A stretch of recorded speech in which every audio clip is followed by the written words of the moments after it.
నరసరావుపేటలో జరుగుతున్న బహిరంగ సభలో జనసేన అధినేత పవన్ కళ్యాణ్ మాట్లాడుతున్నారు. లైవ్ చూద్దాం. మీరు నియమంలో ఉంటే మీరు నియంత్రణ పాటిస్తే మేము నియంత్రణ పాటిస్తాం. మీరు హద్దులు దాటితే దానికి మించి కూడా మేము హద్దులు దాటుతాం. మర్చిపోకండి. మొదటి తప్పు మేము చెయ్యం. మేము బాధ్యతగా మాట్లాడతాం.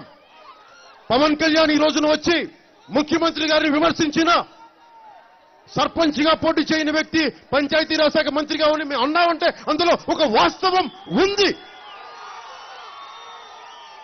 ఒక వాస్తవాన్ని మాట్లాడుతుంటే మీరు దాంట్లో ఖండించండి. అంతేగాని కూర్చొని మీరు పిచ్చి పిచ్చిగా నోటికి ఇష్టం వచ్చినట్టు మాట్లాడితే ఆ రోజులు పోయి. ఇది 2009 కాదండి, 2019. మర్చిపోకండి. పొద్దున్నే చెప్పాను, రాజకీయాల్లో మంచిగా ఉంటాం, వంగి దండాలు పెడతాం. ప్రతిపక్షం కానీ అధికార పక్షం కానీ వస్తే చాలా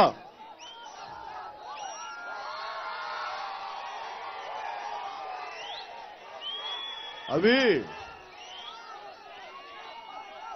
పువ్వుల్లో లేవు, పల్నాటి బాంబుల్లో ఉన్నాయి పువ్వులు.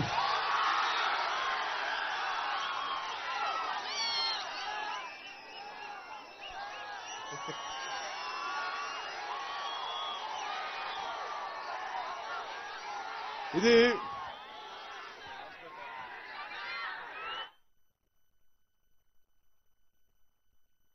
అలాగే ఒకటే నా ఆఖరి మాట, ముగింపు మాటలు. మా వాళ్ళకి తెలుగుదేశం నాయకులు కూడా చెప్తా ఉన్నాం, వైసీపీ నాయకులు కూడా చెప్తున్నాం. మొన్న వైసీపీ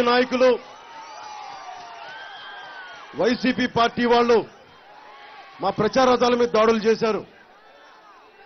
మా మహిళా నాయకులకు దెబ్బలు తగిలినాయి. నిన్న టీడీపీ నాయకులు మా కార్యకర్తల మీద పోలీసుల చేత దాడి చేయించి పోలీసుల చేత కొట్టిస్తే నాకు నిజంగా ఆవేదన కలిగించింది. నేను రాష్ట్రం సుస్థిరత కోసం అందరూ బాగుండాలని చెప్పి తెలుగుదేశం పార్టీకి మేము అండగా ఉన్నాం. కానీ మీరు మా మీదలో దాడులు చేస్తే దాడులు చేసిన ప్రతి ఒక్కరికి నేను సభాముఖంగా చెప్తున్నాను,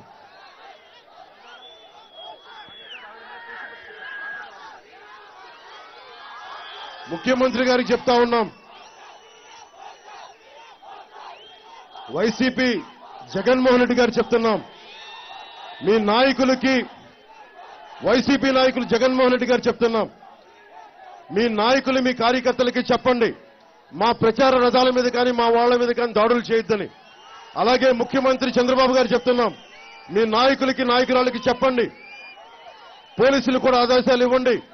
మా నాయకుల మీద కేసులు పెట్టారు, మా జన సైనికుల మీద కేసులు పెట్టారు, దయచేసి వాటిని ఉపసంహరించుకోమని మిమ్మల్ని సభాముఖంగా కోరుకుంటున్నాం. కాదుకూడదు అంటే మీకు అలాంటి యుద్ధమే కావాలంటే మీ ఇద్దరికి మీకు నేను కోరుకున్నంత యుద్ధం ఇస్తాను. అది మేము సంసిద్ధంగా ఉన్నాం, దానికి రెడీ నేను కూడా. అలాగే 2019 సిపిఐ సిపిఎం తో కలిసి జనసేన పార్టీ తెలుగుదేశానికి దూరంగాను వైసీపీకి దూరంగాను అటు టీఆర్ఎస్ పార్టీకి దూరంగాను మనం ఒంటరిగా పోటీ చేస్తున్నాం. కేవలం వామపక్షాలతో కలిసే పోటీ చేస్తున్నాం. టీఆర్ఎస్ నాయకులు వైసీపీకి సపోర్ట్ చేయొచ్చుగాక, అది వారు తీసుకున్న నిర్ణయం. అది దాంట్లో నాకు సంబంధం లేదు. అలాగే మేము తెలుగుదేశం పార్టీ కూడా సమాన దూరంలో ఉన్నాం.